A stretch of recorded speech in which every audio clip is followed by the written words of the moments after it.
بالله من الشيطان الرجيم. بسم الله الرحمن الرحيم.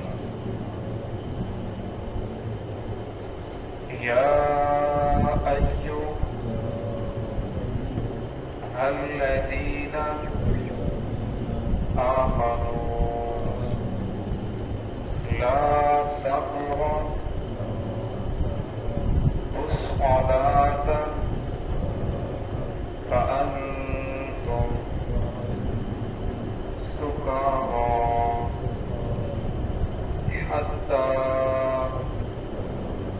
تعلموا ما تقولون ولا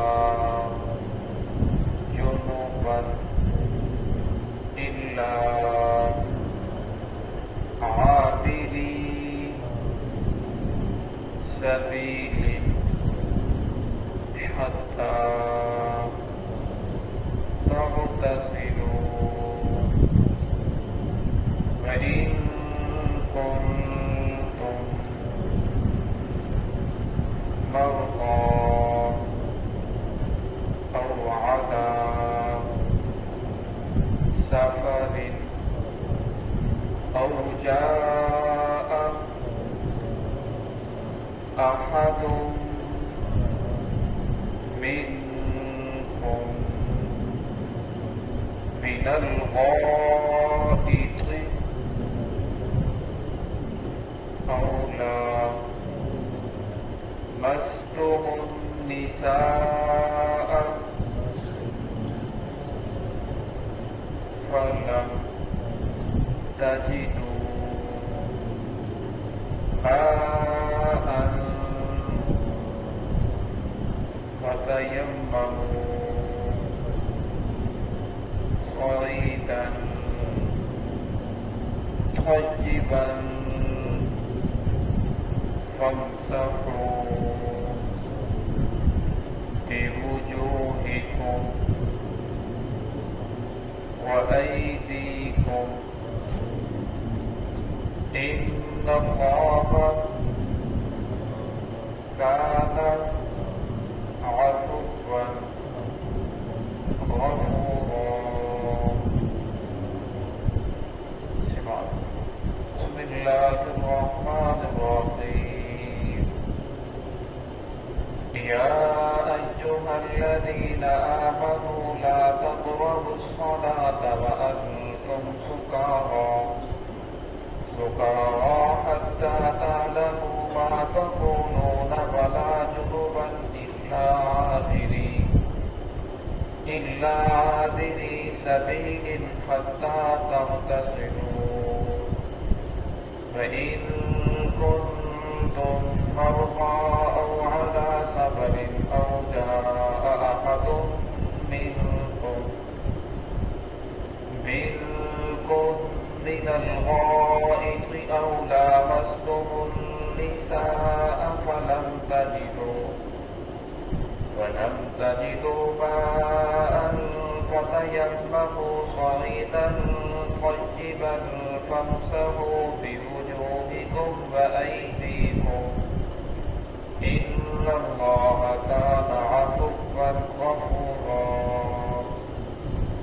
یا ایھا الذین آمنوا، اے وہ لوگوں جو ایمان لائے ہو، لا تقربوا الصلاۃ، تم نماز کے قریب بھی نہ جاؤ، وانتم سکارا، جس وقت تم نشے کی حالت میں ہو، حتی تعلموا، حتیٰ کہ تم جان لو، ما تقولون، کہ تم کیا کہہ رہے ہو، ولا جنوبا، اور نہ جنبی حالت میں، الا عابری سبیل، مگر یہ کہ تم راستے سے گزرنے والے ہو، حتی تغتسلوا، یہاں تک کہ تم غسل کر لو، پاک ہو جاؤ، وَإِن كُنتُم مَرْضَىٰ، اور اگر تم مریض ہو، أَوْ عَلَىٰ سَفَرٍ، یا تم سفر پر ہو، أَوْ جَاءَ أَحَدٌ مِّنكُم مِّنَ الْغَائِطِ، یا آئے تم میں سے کوئی ایک قضائے حاجت سے فارغ ہو کر، أَوْ لَامَسْتُمُ النِّسَاءَ، یا تم میں سے کسی ایک نے اپنی بیوی کو چھوا، یعنی ہم بستری کی، فَلَمْ تَجِدُوا مَاءً، پھر وہ نہ پائے پانی کو، فَتَيَمَّمُوا صَعِيدًا طَيِّبًا، تو وہ تیمم کرے پاکیزہ اور صاف مٹی سے، فَامْسَحُوا بِوُجُوهِكُمْ، پس وہ مسح کرے اپنے چہرے کا،